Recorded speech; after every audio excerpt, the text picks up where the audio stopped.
strippers who made it, who break it, and are going to teach us how to get there and have a dream life. You know, getting up there and understanding what it's like to walk literally in somebody else's high heel shoes, like super platform shoes, and knowing that it's not that easy. It's actually a very difficult road. That there's a lot of feelings of vulnerability, but as well as empowerment, strength. It really messes with your mind in a lot of ways, and I think that you're going to see that in the characters. They're very complex.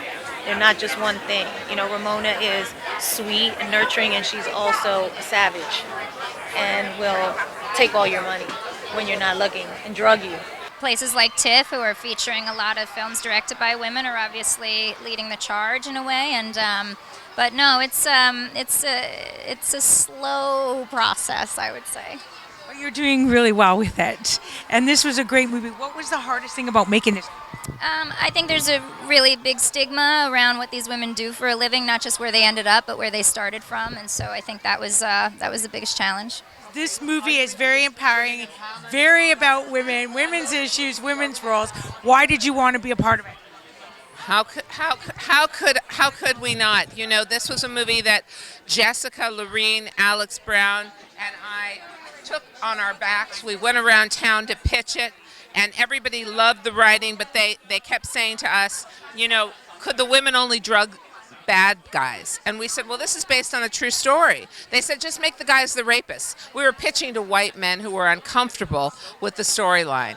And we said, you wouldn't have said that if it was Wolf of Wall Street. You wouldn't have said, have Leonardo DiCaprio just scam the bad people. This is a true story, and we knew it needed to be told about women who stand in their authentic power. And STX said yes, unconditionally to us. Were you at all worried that it might give a negative message because the women do some, you know, unscrupulous things to get back or to have, you know, money or whatever in power? Was there another way that you could have approached it? It's a slice of life. This is a true story, and these are about people that are strippers, that they're not prostitutes. And for me to put my standards on them is suddenly to insert my point of view into their story. This is a story about what happened to a group of women who stood in their own power in 2007, and then when the Wall Street guys screwed the country, decided to take their own back. And it was the slippery slope of the American dream. It doesn't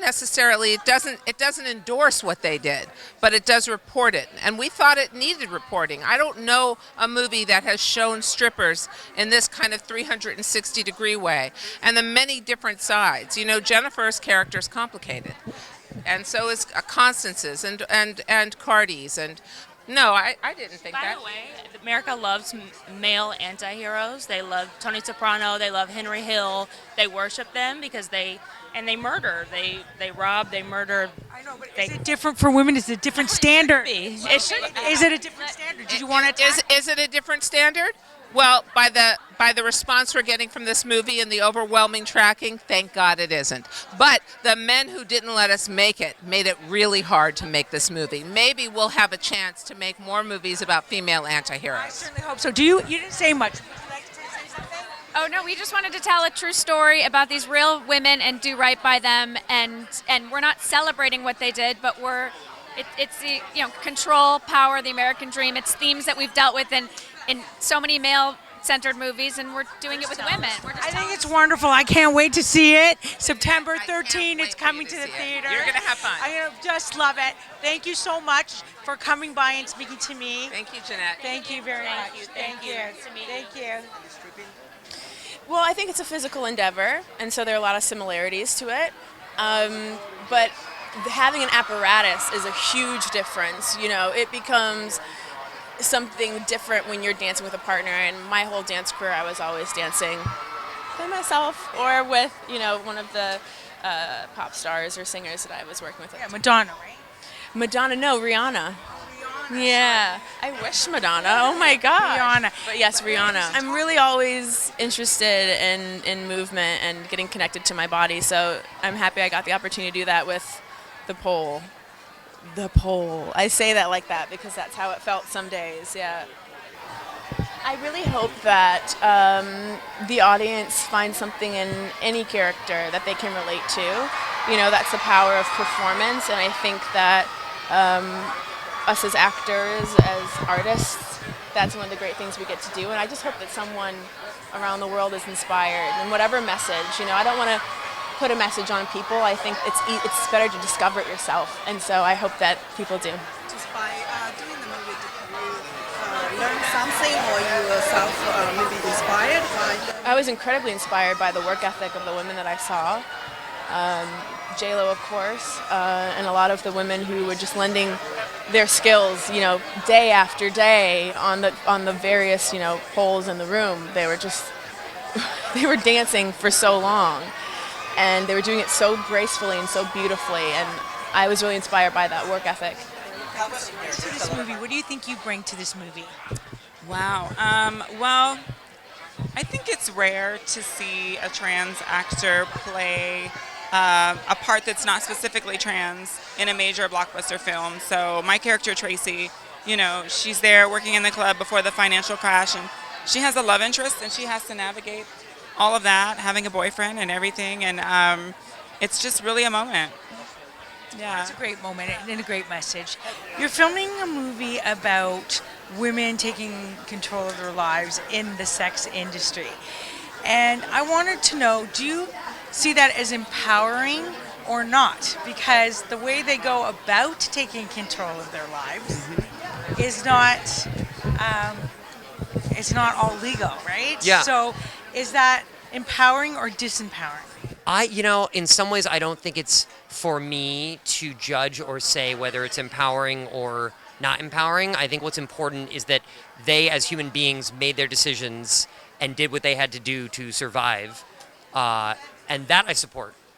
Right. So they had no other options of survival, though, is what you're saying, in the context of how their life is. I think that these characters are like any other human being who make the best decisions they can at the time that they think that are right for their life. Some of them work out, some of them don't. I think it was our job to just be true to their decisions and not put like a moral judgment on it. Okay, I agree with that. I'm just saying, was there another way? Like, could they have used the stripping to get money and go get educated and get out of that world? I mean, I think that it's not that that question doesn't matter, but what does matter to me is that they made the decisions they did, and that's what led to what it led to. And I think, like, for us, it's making a movie that's true to what these characters did. And it's a true story. Yeah, absolutely. And the person who had her story, I understood that she was upset with Jennifer Lopez because she claimed that she didn't have the get rights to do this story. Is that true? I'm not sure about the details of that. I know that, like, I'm not sure about those details. Is she now presently in jail, right? Or she was in jail serving? I do not think she's in jail anymore, but I'm not sure. She might be still. I'm not sure if she might have been let out. But she definitely wasn't brought in as a consultant on the film. I believe Lorene did speak with her. I believe so, yeah. I'm looking forward to speaking with Lorene as well, because she's a female director, and you know, it's all about the female side of movies now. That's like the hottest thing at Tiff. So I'm very interested in that because it's right on brand and point with me. Totally. Well, she's a total badass, so you're gonna love speaking with her. Okay. Well, I've enjoyed speaking with you too. Thank you very much. Thank you. Bye. Thanks for being with us today on Jeanette's TV. Please remember to like, comment, and share all our posts with your family and friends. You will find us on Facebook, LinkedIn, Twitter, Pinterest, Vimeo, YouTube. You name it, we're there. Hashtag Jeanette's TV. And until next time, continue to be fabulous.